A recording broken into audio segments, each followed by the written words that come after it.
চলুন আলাপ করিয়ে দিই আমার নয়নতারার সাথে।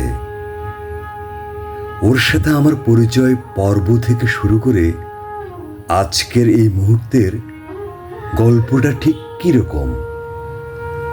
আমাদের পরিচয় কোনো ক্লাসরুমে বা শপিং মলে কিংবা পার্কে নয়। ওর সাথে আমার পরিচয় আমাদের কলেজের স্টাডি ট্যুরে। অসম্ভব ছটফট করছিল একটা মেয়ে। প্রথম দেখাতেই মনে হলো চঞ্চলা হরিণী। খুব সুপ্রতিভভাবে এগিয়ে আসলো আমাদের জটলায়। মানে আমরা কজন আড্ডা দিচ্ছিলাম। শুরুতে বলল, পরিচিত হতে পারি? তারপর সে নিজেই বলল ওর নাম নয়নতারা। একে একে আমরাও নাম বললাম। অবাক হলাম, এমনও কেউ হয় আগ বাড়িয়ে জড়তা ভেঙে পরিচিত হতে চায়। শুরু হলো মুগ্ধতার অবিস্মরণীয় সেই গল্প।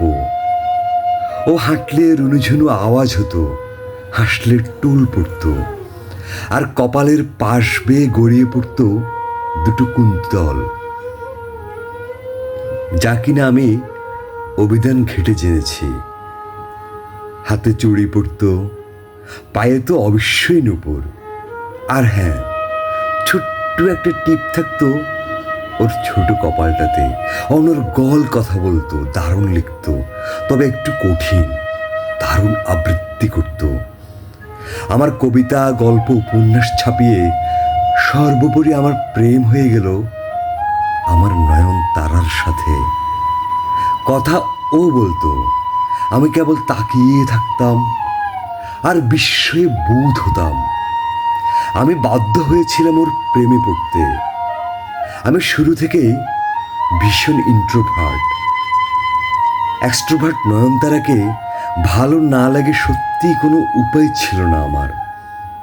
এরপর শুরু হলো আমাদের পথ চলা। ক্লাসরুম, কলেজের ব্যালকনি, কফি শপ, লাইব্রেরি, আরও কত আনাজ কানাজ।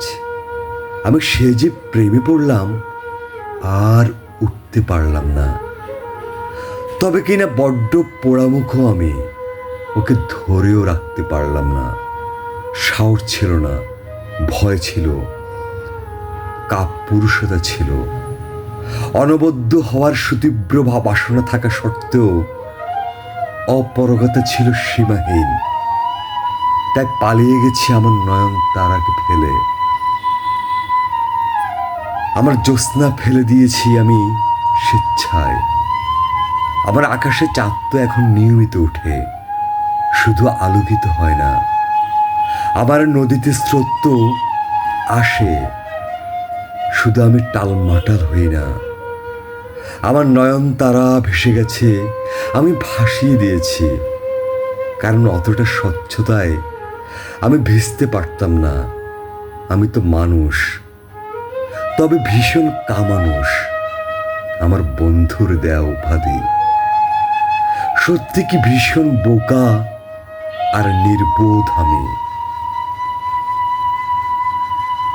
জলের ঘরে স্পর্শের বদলে মরুভূমির রুক্ষতায় ভাসলাম। গল্পটা হাজারো কথায় ফুরোবার নয়, তাই রেশ টানলাম। ভালো থেকো নয়নতারা, ভালো থেকো আলো হয়ে, ভালো থেকো সোনামুখী হয়ে, সুন্দর থেকো তোমার সফলতার গল্পে। আমি থেকে যাব দূরে থেকেও সন্নিকটে, না ছুঁয়েও স্পর্শের অতলে।